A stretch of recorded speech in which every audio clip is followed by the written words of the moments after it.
Thank you, Mr. Chairman, and to our witness, welcome. I have a high respect and regard for you. Your budget, like every other president's budget, is probably not going to go very far, but that's just the way it is around here. And let me tell you why this budget probably won't go very far. There's some things you can fix. This budget's not one of them. What does this budget do? Over a 10-year period, it increases $5 trillion in additional spending.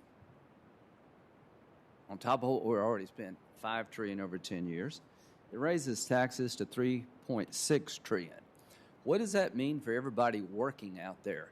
This budget will come to your neighborhood soon. There's just not enough one-percenters to bear all the load of this. In terms of debt to GDP, we'll be at 117%, the highest since World War II.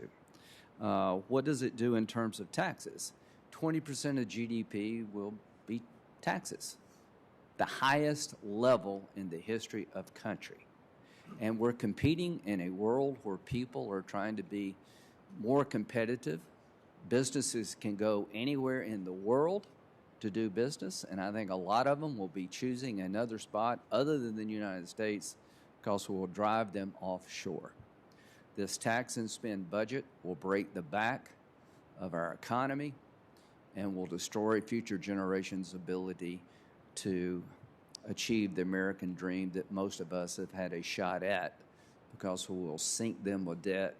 We'll have an economy with tax structure that very few businesses will look to America as the place to locate.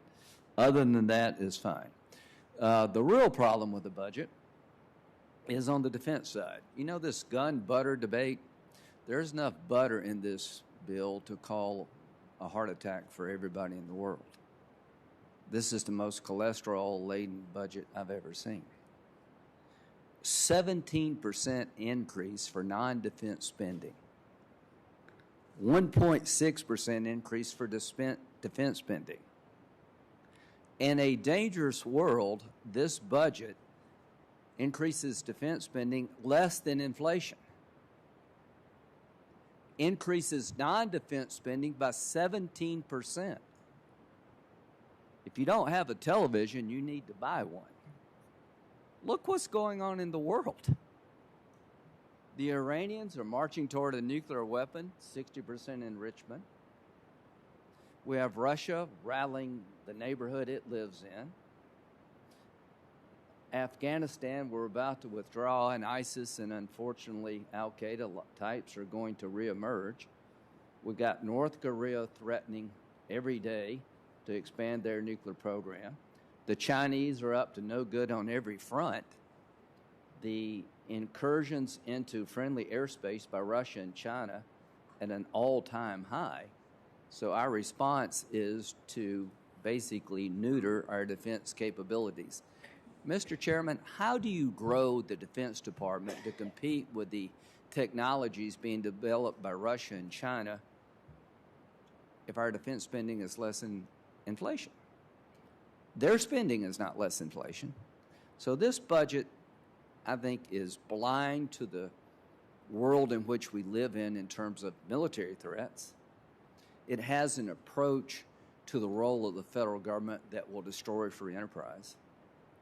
It will create a tax and spend policy in perpetuity that will make it very hard for the next generation of Americans to grow their own business, start their own business, and raise their families with some hope of acquiring wealth.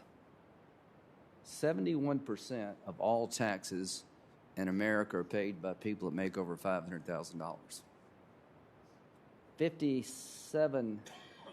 53 million Americans pay zero federal income tax. Where are we headed?